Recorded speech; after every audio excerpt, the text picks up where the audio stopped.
किसी का बर्तन खाली हो तो ये मत समझो कि वो मांगने ही आया है, हो सकता है वो कुछ दान करके ही आया हो। नमस्कार दोस्तों, मैं हूं जेके सोनू। आज की ये छोटी सी कहानी एक व्यापारी की है जो एक मंडी में जाता है ऊँट खरीदने के लिए। सौदा तय हो जाता है, व्यापारी ने ऊँट वाले को पैसे दिए और ऊँट को लेकर अपने घर आ जाता है। अब घर आने के बाद उसका एक बड़ा ही वफादार नौकर होता है जो बहुत ही खास होता है। उसके घर का सारा काम धाम देख रेख वही करता है। अब उस नौकर को जैसे ही पता चलता है कि घर पे नया ऊँट आया है, वो दौड़ के ऊँट के पास जाता है और उसकी काठी जैसे ही उतारता है तो उस काठी के नीचे एक थैली मिलती है जिसमें बहुत सारे हीरे भरे हुए होते हैं। नौकर उस हीरे को देखकर चौंक जाता है, शॉक्ड रह जाता है। नौकर दौड़ के जाता है मालिक के पास और कहता है, मालिक आपने ऊँट नहीं बल्कि आप तो बहुत सारे हीरे लेके आए हो। जो उसकी ऊँट की जो काठी थी, उस काठी के नीचे बहुत सारे हीरे पड़े थे थैले में। व्यापारी नौकर को कहता है, तुम फटाफट एक काम करो, ये सारे हीरे थैली में डालो और मुझे तो मैं लेके जाऊंगा, उसे तुरंत वापस करके आता हूँ।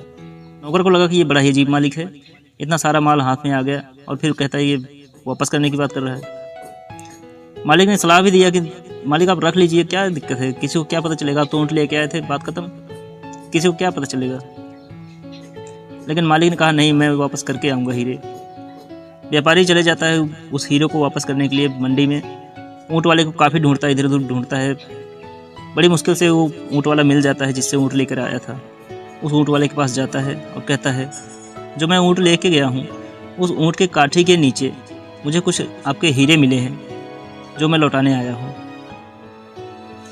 वो ऊँट वाला सुन के बड़ा खुश हो जाता है कि कमाल की बात है यार, इतने कीमती हीरे थे, मैं कब से ढूंढ रहा हूँ, मुझे मिल नहीं रहा था और तुम्हें मिला भी, तुम्हारे हाथ लग भी गया था, लेकिन तुम ईमानदार इतने हो कि उसे वापस करने के लिए आ गए।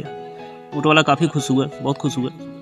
उसने कहा कि एक काम करो, इन सारे हीरों में से तुम 2 हीरे रख लो, जो मर्जी तुम्हारा जो इच्छा करे वो 2 हीरे तुम रख लो। उस व्यापारी ने कहा नहीं नहीं, मुझे कुछ नहीं चाहिए, मुझे कोई कुछ नहीं चाहिए, मैं 2 हीरे अपने पास रख चुका हूँ। ये सुनकर ऊँट वाले को बड़ा गुस्सा आया। उसे लगा कि ये बड़ा ही अजीब सा आदमी है, अपने 2 हीरे इसने पहले ही चुरा के रख लिए, उसके बाद मुझे वापस करने आया है। वो बड़ा गुस्सा हो गया ऊँट वाला। फिर उसने अपने गुस्से को थोड़ा सा कंट्रोल किया और उसने थैले से हीरो को निकाल के गिनती करना शुरू किया कि कहीं कम तो नहीं है कुछ, कितने हीरे इसने लिए। उसने जब गिनती किया तो उसके सारे हीरे पूरे के पूरे थे, कोई हीरा कम नहीं था। अब ऊँट वाला कहता कि आपने तो इसमें से एक भी हीरा नहीं लिया, ये सारे हीरे मेरे बराबर हैं, पूरे हैं, आपने कौन से 2 हीरे रख लिए। तब व्यापारी कहता है, मेरे 2 हीरे तो एक वो है जो मेरी ईमानदारी है और दूसरा वो है मेरा आत्मसम्मान, सेल्फ रिस्पेक्ट। इस कहानी का सार हमें ये कहता है कि जीवन में पैसा ही सब कुछ नहीं होता, आपकी ईमानदारी, आपका सेल्फ रिस्पेक्ट बहुत मैटर करता है। पैसा आपके लिए बहुत कुछ हो सकता है, लेकिन पैसा सब कुछ नहीं हो सकता। इसी तरह कहानियों को सुनने के लिए वीडियो को लाइक करके चैनल को सब्सक्राइब कर लीजिए। मिलते हैं नेक्स्ट वीडियो में, तब तक के लिए नमस्कार।